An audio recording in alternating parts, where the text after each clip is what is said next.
I'm going to keep this straightforward because I know a lot of people sit on a subwoofer decision for weeks, worrying about whether they'll end up with something that roars in the street but turns the cabin into a rattling mess, or whether they'll spend a lot of cash only to get a speaker that barely moves the air when the bass drops. The goal of today's review is to give you a clear picture of what the Rockford Fosgate Power T2S2 13 actually does in a real-world car audio system, so you can decide if it's the right fit for your build. Link is in the description if you want to check the product details on Amazon. First, let's talk about the kind of situation where a 13-inch, 2-ohm component sub makes sense. You're either an enthusiast who already has a fairly capable amp and wants a bigger, deeper low end to complement mids and highs, or you're building a new system from the ground up and need a sub that can handle serious power without demanding exotic wiring tricks. The T2S2 13 is built around Rockford's vast, vertical attached surround technique, which basically means the surround is attached in a way that gives the cone more surface area to push. In practice, that translates to a tighter, more controlled thump when you hit those low-frequency hits in rock or EDM, rather than a slow, mushy wobble you sometimes hear with cheaper 13-inch units. One of the first things I checked when looking at this sub was the cone material.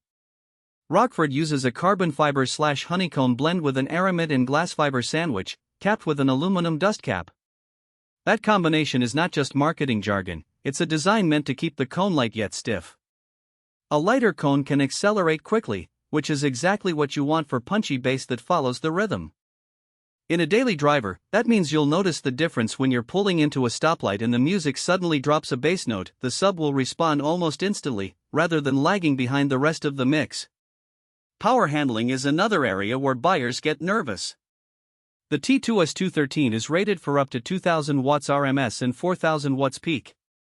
Those numbers are impressive on paper, but the real question is whether a typical aftermarket amp can actually feed that kind of juice without overheating. In my experience, most people who pair this sub with a 500 watt RMS Class D amp will still have plenty of headroom, especially because the vast design lets the cone move efficiently. The downside is that you do need an amp that can handle a 2-ohm load without instability. Some budget amps get finicky at 2 ohms, so if you're on a tight budget, you might either need to run the sub in a bridged 4-ohm configuration, which defeats the design intent, or upgrade your amp a bit. Installation is where many subwoofer reviews get vague, but with the T2S2 13 the process is fairly typical for a component unit. You'll have a separate sub enclosure, a dedicated wiring harness, and the usual mounting brackets.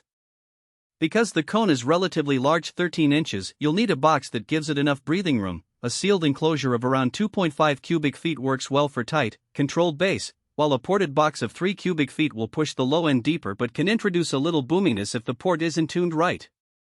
In the field, I've seen owners who built a simple sealed box in a sedan trunk and ended up with a bassline that's audible but not overwhelming, perfect for everyday listening. Conversely, a couple of owners who opted for a large ported box in a full-size SUV reported that the bass became so pronounced they had to lower the gain to avoid rattling the rear seats. Now let's talk about who should actually consider buying this sub. If you already have a decent amp and you're looking for a sub that can handle high power without distorting, the T2S2 13 is a strong candidate. It also shines for people who care about sound quality over pure volume. The vast design and stiff cone keep the low frequencies tight, which is something audiophiles notice in genres that rely on precise bass, like jazz fusion or high-end rock mixes.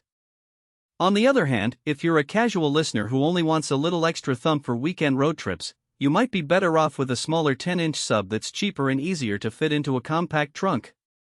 There are a couple of practical weaknesses you should keep in mind. First, the 2-ohm rating can be a double-edged sword. While it allows the sub to draw more current and produce stronger bass when paired with a compatible amp, it also means you need quality wiring and proper connections to avoid heat buildup. Some installers have reported that cheap gauge wire can cause voltage drop, resulting in the amp's protection circuit tripping during heavy passages. Second, the sheer size of a 13-inch sub can be a challenge in smaller vehicles.